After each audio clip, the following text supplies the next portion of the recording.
Schooling and the Dilemma of Youth Disengagement by George J. Sefa Day. George J. Sefa Day of the University of Toronto. And it just happens to be I'm wearing a Raptors shirt today. So this paper is all about minoritized youth disengagement in schools. All visible minority disengagement, but more specifically Black disengagement. Mr. Sefa studied this through narrative story, which is a recurring theme, which is great. Although I didn't actually get to hear any of the stories in the paper, which was too bad. I kept thinking that he was going to transition from his general thesis to some specific stories, or at least say, the top 3 reasons given by the narrative stories for their disengagement and dropout are, and then he just never did. So that was disappointing to me. But really the question is, what are the obligations and responsibilities for Canadian schools and educators given the nation's growing diversity? Gave a lot of statistics about Canada's diversity, which actually I really loved seeing the actual numbers on these kind of things. As of 1991, from 1986 to 1991, the total Canadian population grew 9%, but the population of visible minorities in Canada grew 58%. So, pretty awesome stat about how much more multicultural Canada continues to get. They defined what visible minority is: arbitrary classes of blacks, Indo-Pakistanis, Chinese, West Asians, Arabs, other Asians, Filipinos, and other Pacific Islanders and Latin Americans. I think that on I don't know if it's the census or an immigration card. I've seen some Canadian government card with the 20 or 30 distinctions that you can check off, and it's kind of interesting because it's they're weird distinctions. Like, I think blacks is just one box, whereas there's 7 different kinds of Southeast Asian, which is fine, but it's just, anyways, interesting. Another great stat, in 1999, 133,201 out of 196,871 immigrants were of skilled and business class. So that's 3/4 of immigrants in 1999 were skilled in business class, which is just a cool stat to actually have on hand when you're having these discussions about whether immigrants are a pull on our social system, or whether they are add value to our society in a purely economic sense. And I believe strongly they add a ton of value to society. I think immigrants, they get the job done. That's a thing from Hamilton. Anyways, I think immigrants make our country strong, but it's neat to have actual statistics backing that up.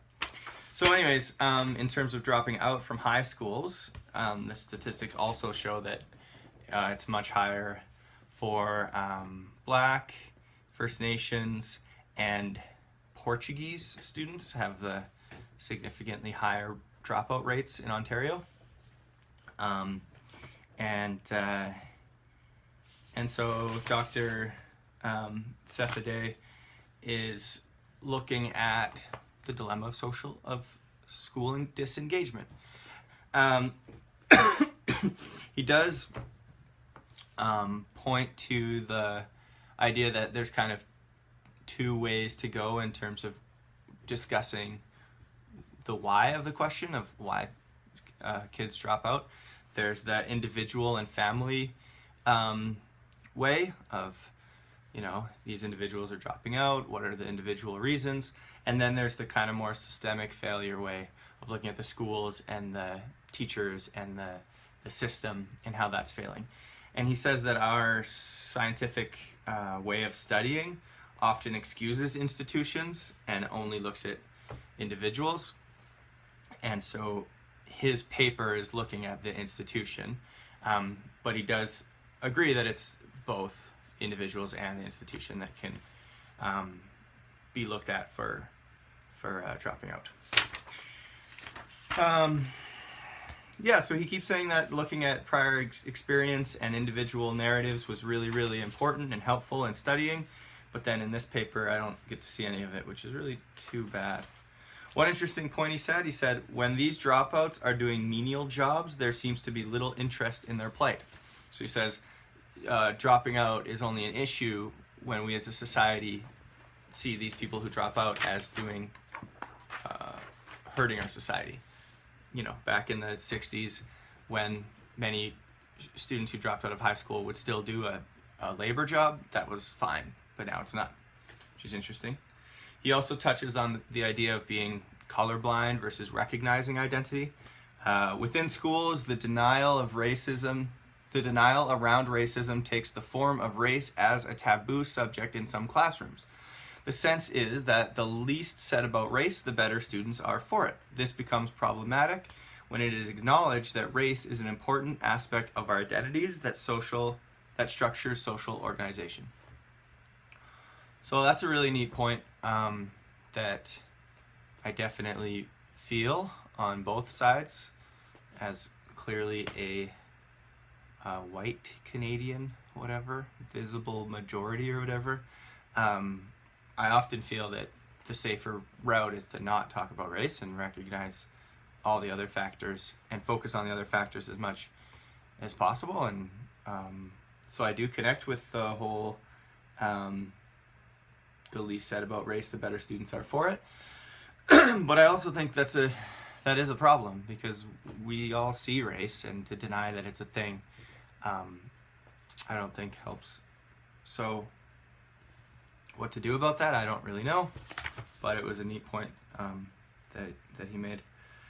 And then he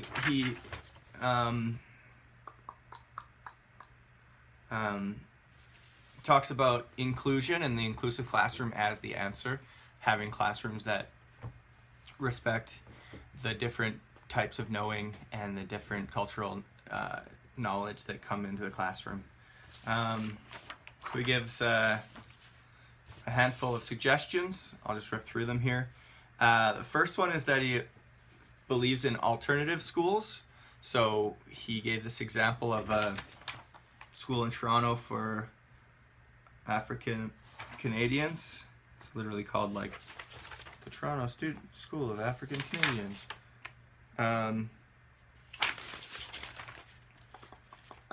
The Nighana Alternative School for Black and African Canadian Youth. So that he did some of his studying at this alternative school in Toronto, I think.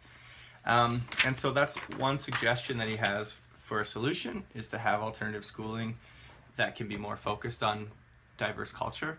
Kind of torn on that suggestion as someone that works at a school specifically for kids with learning disabilities, and I did my student teaching at an alternative school in Montreal. I do think there's value in having different schools focus on different things, but if your argument is that we need more inclusive environments and we need to respect all cultures, then just carving out a school for a specific culture, I don't think necessarily helps in the long run. So interesting suggestion. So he says representation in education, so having visual representations of different cultures helps. Language integration, he suggests that home languages should be used in instruction in the classroom. I mean, I really like that, except it's so, like, he said earlier that there's like 175 languages that are spoken by different immigrants in Canada, and that like something like 50% of immigrants speak a different home language. So like, I don't really understand what a teacher's supposed to do with that unless they happen to speak that language, you know. And then if I speak Arabic and I have like 4 Arabic immigrants in my classroom, but then I also have 2 Guyanan and like a handful, like I have a ton of different kids in the classroom, is that really, I guess it's helpful to speak one of the languages, but I don't know, another interesting suggestion that I don't know how that's going to work in the actual classroom. Equity, accommodation, and access in education. Makes sense. Family, local, community, and school partnerships. Speaks quite a bit about bringing in families and respecting their knowledge and allowing them to come in on their own terms and contribute on their own way. And I'm definitely on board with that. I want to continue to build those bridges in my own classroom. We're past 10 minutes now, which is terrible. I thought this was going to be a short one. Cooperative education, spirituality and education, and indigenous/local knowledges. So really just bringing in more knowledges into the classroom. So I'm excited. I want to see how that works and in what context that works, and I want to see examples. Because to me the paper was pretty abstract, and you would like touch on real examples but then not really dive into them, and it was hard for me to kind of see how it works. He gave this example of there being a class conflict, and that there may be a student or a teacher coming from a different country who has certain assumptions about how to deal with a classroom conflict. And it could be well that these assumptions are not morally viable or compatible with dominant Canadian cultural values. The key question is, how do we incorporate different and sometimes conflictual knowledge into a system of Canadian school knowledge? And how does one deal with the situation of competing claims of moral values without devaluing another person's cultural perspective and knowledge? So like, he has this huge question. Hey, there's a school conflict and there's some sort of cultural knowledge that is different than the Canadian moral obligation. But he doesn't even say what this example is or how to go about reacting to it without devaluing the other culture. I mean, I don't know. If dad says, where I come from, we fight it out, so go have a fight on the school grounds, and then you're a teacher being like, no, we don't physically fight here. I don't know how you say that without devaluing the other moral understanding. You know? So I'd like to learn more about how. So anyways, this is my longest video yet, which is crazy. But 13 minutes. Bye-bye.